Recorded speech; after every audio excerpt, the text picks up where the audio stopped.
Estamos estudando o livro Céu e Inferno. Poderia falar sobre demônios na visão da igreja e também na visão do espiritismo?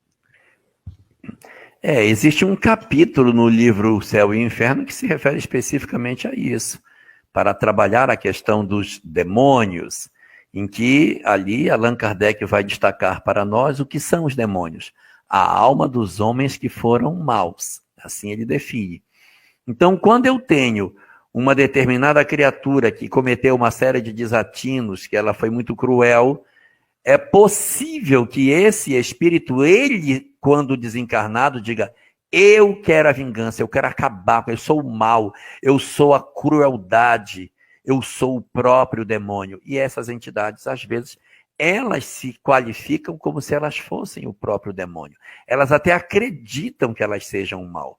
Elas enlouquecem no ódio e muitas vezes apresentam uma forma perispiritual que é semelhante ao ideário humano da representação do mal. Nós temos uma representação dentro de nós, de filmes, de vídeos, de desenhos, de revistas, de sei lá o quê, que desenharam para nós uma ideia de como deva ser o demônio. Então a gente vai ter uma visão daquilo que seja. Em alguns espíritos, motivados por um ódio profundamente doentio, acabam se envolvendo nessa perspectiva e se apresentando como se fossem o demônio. E querem ser vistos como demônios. Perguntam, então, eu sou o demônio. Eu sou. Devido à intensidade do ódio que essas criaturas possuem. Mas eles não são, em verdade, o demônio. E aí, nesse capítulo, Allan Kardec vai fazer um trabalho muito interessante. Ele vai pegar os 7 pecados capitais, que eu não vou lembrar todos aqui, mas é ira, gula, inveja, orgulho, luxúria, avareza, preguiça, acho que lembrei de todos, os 7 pecados capitais, e vai fazer uma conexão que a igreja fazia durante um período muito longo da sua história, dando para cada uma dessas imperfeições o nome de um demônio.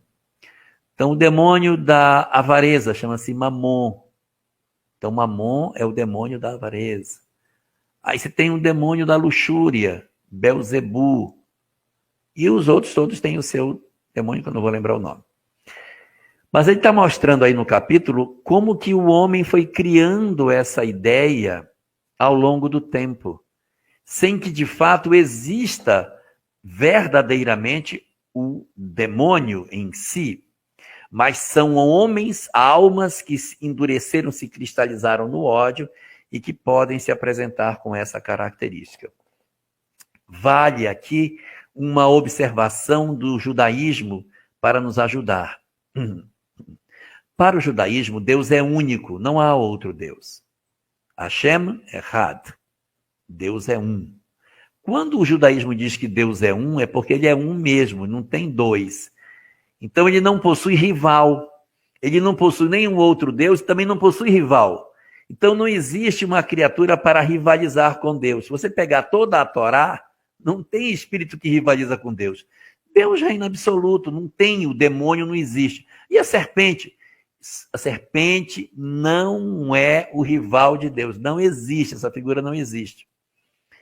Existe, a partir da ida dos judeus para a Babilônia, a criação de uma figura chamada Satan. Satan, que em hebraico significa inimigo, oponente. Em árabe é shaitan, tanto faz. Mas o oponente nosso, o inimigo meu, não de Deus. Ele reina absoluto, ele não pode ter inimigo. Então, uma tradução mais exata para Satã seria obsessor, mas não uma entidade que rivalizasse com Deus. Ele reina absoluto, e aqui embaixo está um monte de gente. Então, não existiria, dentro dessa perspectiva, a figura de uma oposição ao Criador. Mas, evidentemente, existem uma série de entidades perversas, cruéis, que são ainda imperfeitas e praticam o mal, mas elas não são absolutamente opositores a Deus, porque Deus não possui rivais.